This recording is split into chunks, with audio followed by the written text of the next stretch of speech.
Hello, this is A&B Book Reports. I'm back. The book we're going to talk about today is The Odyssey by Homer. Ulysses, a hero of the Trojan War and king of Ithaca, has been stuck on the island of Ogygia with a goddess named Calypso for the past 7 years. He's unable to return home, though he desperately wants to do so because Calypso loves him and will not let him go.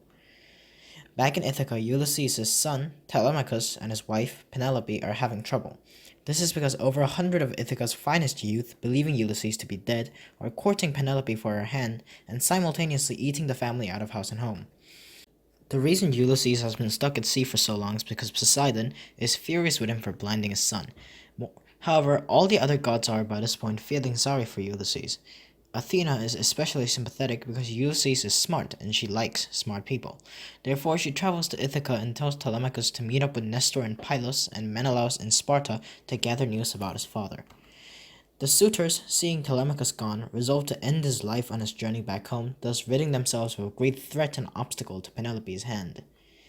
Nestor and Menelaus were both Ulysses' comrade in arms during the Trojan War. Nestor says he has no idea what happened to Ulysses after the war, but Menelaus tells Telemachus that he is still alive and stuck on Calypso's island and thus unable to return home.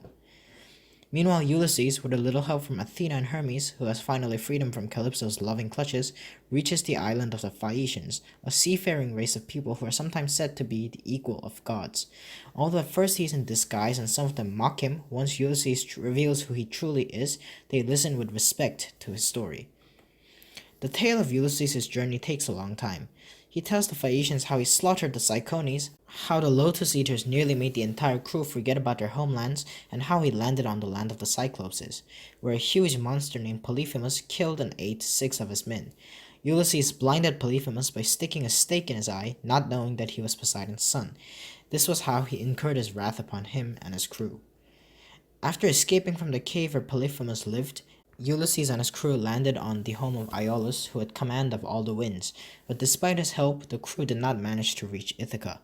Next, they rode to the land of the Laestrygonians, a race of ogre-like cannibals who destroyed 11 of the 12 ships Ulysses had brought with him. Although at first Circe tried to turn the entire crew into pigs, Hermes helped Ulysses charm the woman. Circe became their gracious host for an entire year before they had to set out again. When they did set out, Circe advised him to travel to the underworld and meet Tiresias, a seer who would tell him and his crew how they might get home safely. They all departed for the land of the dead, except for this one guy who fell off the roof and broke his neck because he was drunk. In the realm of the dead, Tiresias told Ulysses that he would have a hard journey ahead and that he must never, never eat the cattle of the sun when he reached the island of Thrinacia. Ulysses returned to Aiaia and listened to a more specific description of the dangers ahead from Circe, who also emphasized that he must not touch the cows and sheep in Thrinacia. After a pep talk, the crew headed off once more. They encountered the sirens, half-bird, half-women beings who entice sailors toward the rock with their sweet songs and then eat them alive. The crew put wax in their ears and passed by unharmed. Next, they came to a canyon where 2 monsters dwelled. Scylla, who reaches out and grabs 6 sailors at once with her 6 heads, and Charybdis, who creates a whirlpool from which no ship can escape. Rather than risk losing his entire crew, Ulysses decided to move near Scylla and lose 6 men instead. Finally, Ulysses and his crew came across the dreaded, hateful, feared cows of the sun. Although at first the crew behaved and practiced restraint, eventually the allure of the fresh beef and mutton proved too great, and they killed and ate the cattle. In response, Zeus wrecked their ship, killing everyone but Ulysses, who eventually washed up on Ogygia, and thus the tale he had been telling the Phaeacians concludes. The Phaeacians are extremely impressed and gave him lots of presents as well as a ride home to Ithaca. Meanwhile, Telemachus, with help from Athena, gets home safely despite the suitors' plot to murder him.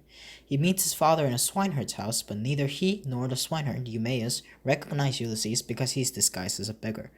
Later, Ulysses reveals himself to Telemachus, and they forge a plan to massacre the suitors while they are feasting. The next day, Ulysses goes to town and to his own house, where the suitors are having a feast. The suitors insult and anger Ulysses, but Ulysses stays in his place. The next day, Penelope announces that she will hold an archery contest. Whoever manages to string Ulysses' old bow and shoot an arrow straight through 12 rings placed atop 12 axe heads will be her husband. Although all the suitors try, they do not manage even to string the bow because of its firmness. Ulysses, however, strings it with ease and shoots the arrow through the 12 rings, thus epically revealing himself to the suitors. He and Telemachus, along with the swineherd and a cowherd, slaughter the suitors using spears, swords, and arrows. After he's done clearing the place out, Ulysses orders the maids, who are promiscuous with the suitors, to clean their lovers' bodies themselves and then brutally executes them. After revealing himself to everyone in the household and spending a night with his wife, Ulysses goes off to meet his father Laertes, who has been wallowing in grief ever since his son headed off to Troy. The joyful meeting is interrupted, though, by the angry voices of the families of the suitors. Ulysses and Laertes get their armors ready and proceed to slaughter their enemies, but Athena stops them and makes peace among Ulysses and the rest of the Ithacans for the rest of time. Thank you for listening.